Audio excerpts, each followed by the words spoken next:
Thanks to the support as a channel member, Gustavo Maldonado. Yeah, I don't think any of us expected this, Mrs Wearmouth. We've already qualified for the knockout round of the Champions League, as you know. Beat Real Madrid today. We finished top of our group, which is insane. We're still top of the Premier League as well. Yeah, I mean, I guess everything could end this season if it carries on going this well. Can you imagine that? What on earth would we do next week?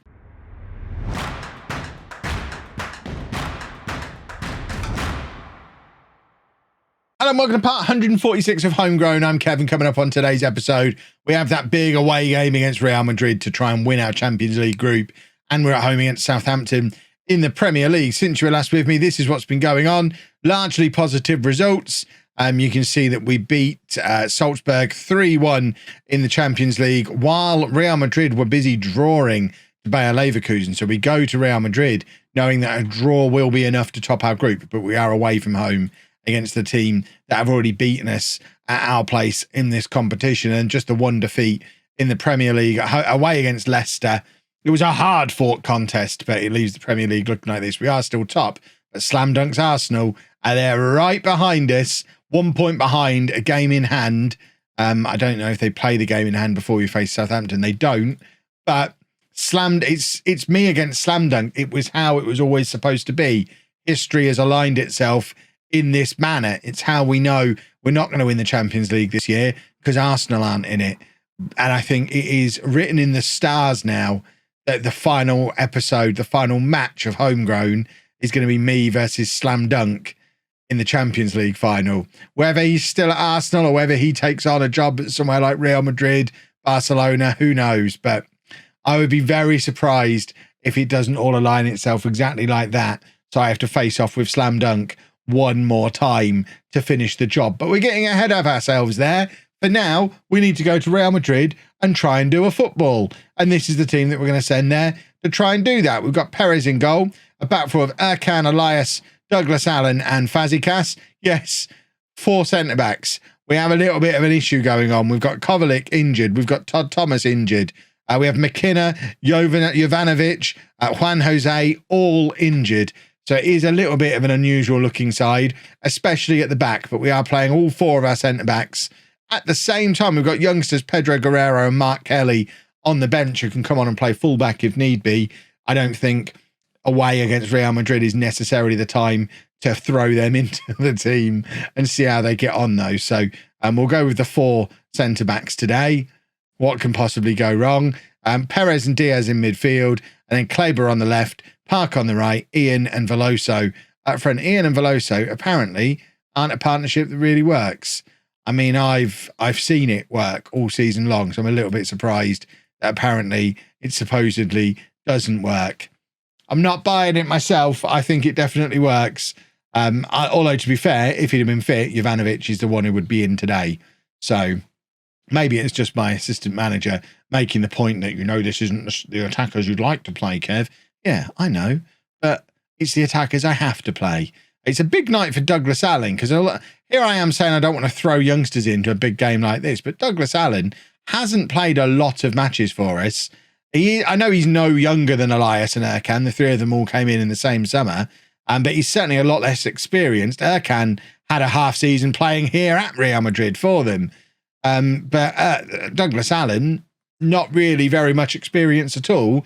And he's the one who's being thrown in to play at centre-back, with the much more experienced Fazekas and Erkan playing out at full-back, which they're both pretty comfortable at doing. They're both pretty good out at full-back, although I think both of them would probably rather be playing at right-back than left-back. Elias should be there to hold it all together, though. I suspect Elias is our best defender. I think I'm drifting towards that as my opinion, that of all the defensive talent that we've got, Elias is probably the ultimate one. But remember, we only need to draw here today. As we head towards half-time, it's still 0-0. I can't believe I've come here needing a draw, playing a makeshift defence in a 4-2-4. But that's what we've done, because we're home, I'm Kev, and when we do win this, we'll do it my way. And if that means it's not this season because we're not ready to do it my way yet, then so be it. Real Madrid, incidentally, seem to be playing a flat back 6. So They look like they're playing for a draw more than we are. I'd fancy us to go and grab a goal here, the way they've lined up so defensively. They don't seem to be showing much ambition of their own. Diaz then playing it back to Perez. We've got a couple of men over on this right-hand side, and we find Park. He's got Fazekas there as an option if he wants to use him. He does, who rightly passes it back to Perez, who's a much better crosser. Kleber, I don't know why he's not just hit that first time there. I think he's tried to be too clever. Kleber is not about being clever. Kleber is about physicality. And all he had to do there is hit it really hard with whatever part of the body it was nearest to. But instead, he took a touch, gave the Real Madrid defence time to recover, and now Sandro Veloso has picked up a knock as well to add to our ever-growing injury list. So Francisco's going to come on to play up front alongside Ian. There's a temptation to bring Jordi on, actually, and play Ian as the more attacking one, but I think we'll go with Francisco. Ian's not the perfect option as the support striker. Ian, I think long-term, as well as competing on the left with Kleber, is also competing with Veloso and Francisco to be the quick, pacey attacker. And then you have the different kind of player. The support striker is one of Jordi, Jovanovic, Juan Jose, and we're 1-0 down. I said we were more likely to grab a goal. It's like these people don't listen to me. I mean, second in the group is fine. When these groups were drawn, we were talking about, well, if we do really well, if we pick up results in the right places, we might be able to grab third and get into the Europa League. The fact we've already qualified for the knockout rounds is huge. I don't think anyone can begrudge us with the injuries that we've got coming to Real Madrid and losing 1-0, but it would be nice. Look at the space Fazekas has got here. I mean, he's painfully slow, but does brilliantly.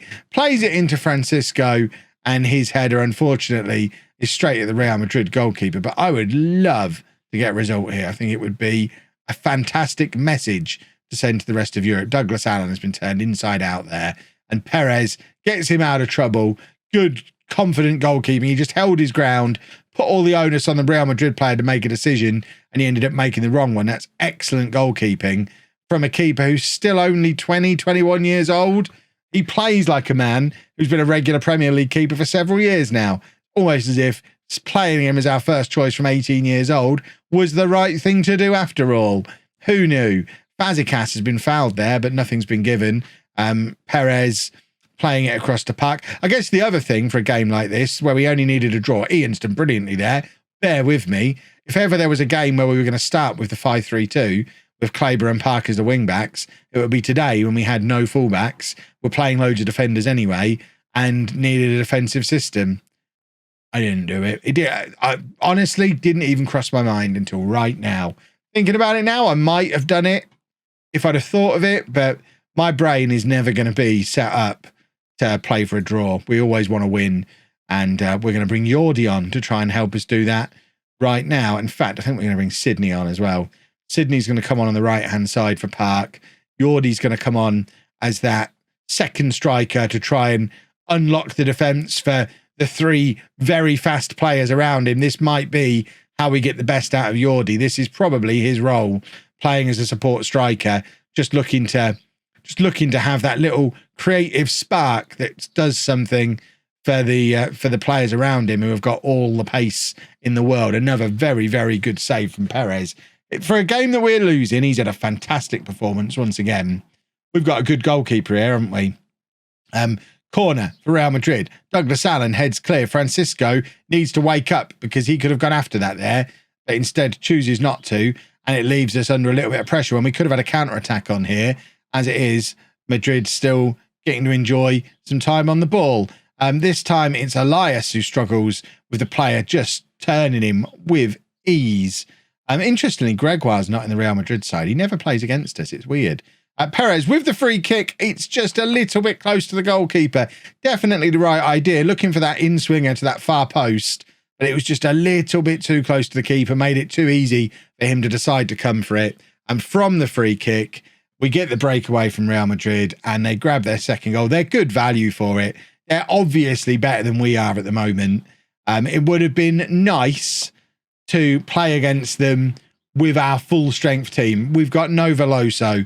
We've got no fullbacks. We've got no McKenna. These are difference-making players. We've got no Jovanovic. we're down half of our first 11 and we've come here and put up a good fight. When we meet again, Real Madrid, hopefully we'll be able to give you a little bit more of a run for your money. As it is today, yeah, we've not really looked like we deserved anything out of the game.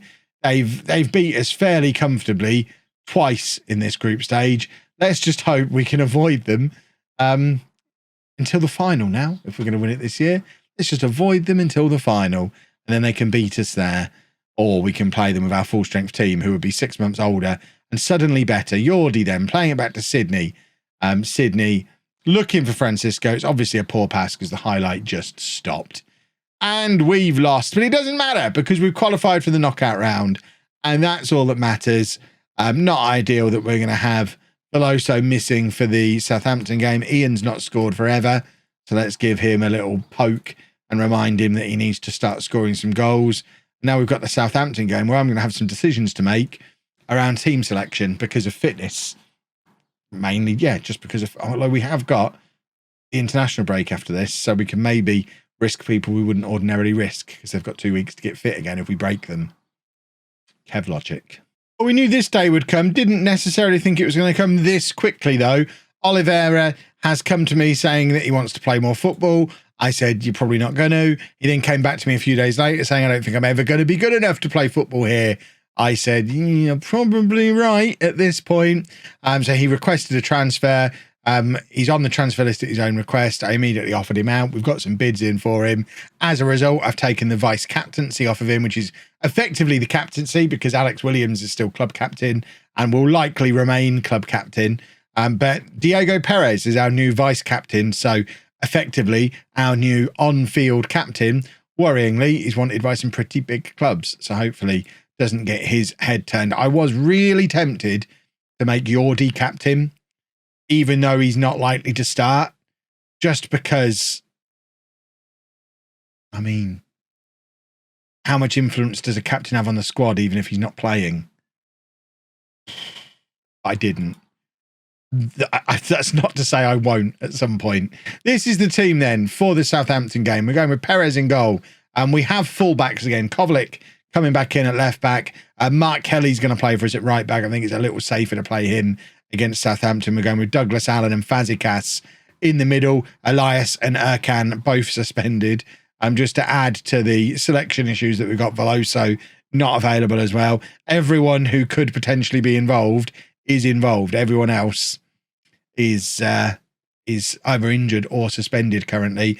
Perez and Diaz in midfield. Perez in his first game with the captain's armband, and then Kleber and Park out wide. Francisco and Ian up front. I'm trying them this way round because I want to get a goal for Ian, and Francisco hasn't exactly been great lately either. And I do remember Francisco, when he first broke into the side alongside Villalobos, however many years ago that was now, he was playing as the support striker. It was only after we, I forget who we brought in alongside him at the time, but we kind of stumbled into him playing as the lead striker, and that was the season he got all his goals. But that was 2 years ago now. So maybe that was just one of those seasons, and he actually is the support striker I thought he was all along. So we'll try him there. We'll try Ian up front. If neither of them work, we've got Yordi who can come on and play in that role with one of them pushing up alongside him, and have Yordi just in there pulling the strings, or trying to, the way we did against Real Madrid in that last game. It is important for us to get a result in this game, though. It's a home match. It's off the back of a Champions League game, European hangover and all that. Southampton are a team we definitely should be capable of beating. And if we are serious about being in the Premier League title race, I think we have to be serious. We're almost halfway through the season and we are still top of the league. And we're going to be top of the league at the end of this game regardless, because Arsenal aren't playing right now. They will have 2 games in hand after it, though. So I think we are in a title race. So that means you have to beat Southampton at home. Park then, on the right-hand side, he's got the youngster Kelly overlapping him. Here is our first look in a video at Mark Kelly. He loses out on the ball, but gets it back. Good cross from Kelly.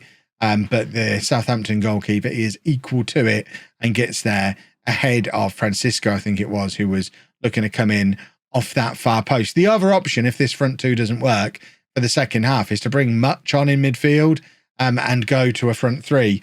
forget all that. Kleber's just scored a goal. An 11th goal of the season for the man who's supposedly a left-back, if you believe what the comment section told you. 11 goals before Christmas. Doesn't scream left-back at me. Ian drifting out wide to the right. It's good movement from Ian, a decent cross. And Kleber's just got there ahead of Francisco and said, look, I'm the big lad. I'm having this. We're 1-0 up. Happy, happy days. Right, now we just need to not mess it up from here. And that's as far as we need to go with team talks and on an occasion like this. Don't mess it up, lads, because we're doing all right.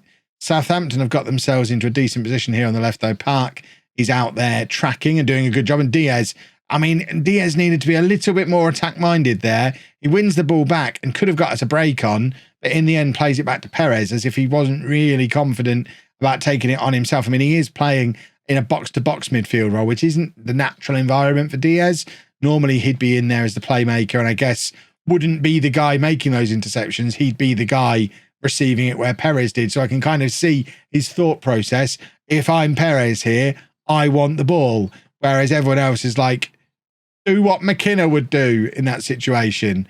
Right, we are going to take off Perez, who is tiring, which means we can put Diaz across to his more natural home. And I'm going to bring on Much in midfield. I think this is a first Premier League appearance for Jamie Much. It is.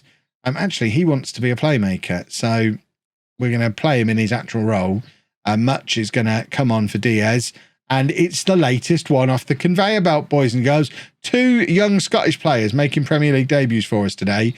We have got considerably more Scottish players in the club now than we have English players because they're still homegrown in nation, even though it's Scotland, not England. But they're so much cheaper than the young English players.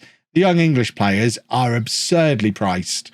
I think for young English players, we're going to make do with what comes for our own youth team. I don't think we're in the market for spending 60, 70 million pounds on untried 15-year-olds. It's ridiculous, but we'll take the young Scots because they're so much cheaper. Right. We're going to take off Kleber now. Yordi can come on for him. I don't really want Yordi. I want Ian to go out there. In fact, we will bring Yordi on, but we'll shuffle him around. I was thinking of a way to get Sydney on. Actually, we'll do that to get Yordi into that role again, where I'm 66 million pounds. I will continue trying to force Yordi, and this is where I'm trying to force him now, I think, which it might work, it might not. Let's hope it does. Right, final change. Emil Christensen is a 5-star potential player who has played 1 game for us in a year and a half. He needs to go out on loan, doesn't he? I'm looking at him thinking, do we bring him on now? I think we probably do. Although Park would like to come off. So we bring Sydney on. Christensen. Maybe Christensen should have been coming on before Much. But then Much is probably the one with the bigger upside long term. He's certainly got more current ability now at 2 years younger, I think, than Christensen. So Christensen might just be the victim of there being too many good... I mean, he arrived in the same transfer window as McKenna, and we didn't need to squeeze 2 midfielders into the team. McKenna's forced his way in, so Christensen has suffered as a result of it. I think Christensen arrived with an injury, so McKenna got first try and was just great from the off. Ian's won a penalty here, I think. We're going over to the little telly. A penalty here would be useful. I would like to go 2-0 up at this point in the game just to take any stress away going into these final 10 minutes and just help us secure that position atop the Premier League as we start to approach the January transfer window, where we do have a big bunch of cash to spend. We've still got about £40 million left over from the summer. And if Oliveira's going for 30, 35 million as well, if the right players are available, expect business in January. Sydney makes it 2-0. That should be game, set, match. Oh, Wimbledon reference, because Wimbledon's always on the telly at the moment, getting in the way of cartoons. I don't even know what's normally on the telly. I'm vaguely aware Wimbledon's happening, because when I put Sky Sports News on to check football, they talk about tennis sometimes, and I'm like, what are you talking about tennis for? This is aged well if you're watching this in November. There's probably some tennis going on in November too, but I doubt it dominates British TV the way Wimbledon does. right, Francisco has intercepted that nicely there. He's got to do this all on his own, but he has used his pace to carve out a huge opportunity for himself. And I think he's gone and won a penalty. This is fantastic individual work from Francisco here. He's just used great anticipation to get the ball, some lovely movement, excellent demonstration of just pace to burn. And he's offering Sydney another opportunity for a second goal to make it 3-0, which flatters us a little bit. And it didn't come off. Sydney missing his second penalty of the game. Luckily, it doesn't really matter. Sydney's the one who's going to go straight over and take the resulting corner as well. Stick this on someone's head to make up for the penalty miss. Then you can claim it was deliberate. He's beat his man there. I mean, he is determined to get that into the back of the net somehow. It doesn't look like it's going to come off for him this time, but I would call that an efficient performance for a team that looks like they might be in with the chance of winning the Premier League. Maybe. Especially when you consider how many players are injured at the moment. Cross those fingers. If you've enjoyed that, please make sure you leave a nice big thumbs up on there for me. Subscribe to the channel for daily Football Manager videos. And thank you very much for watching.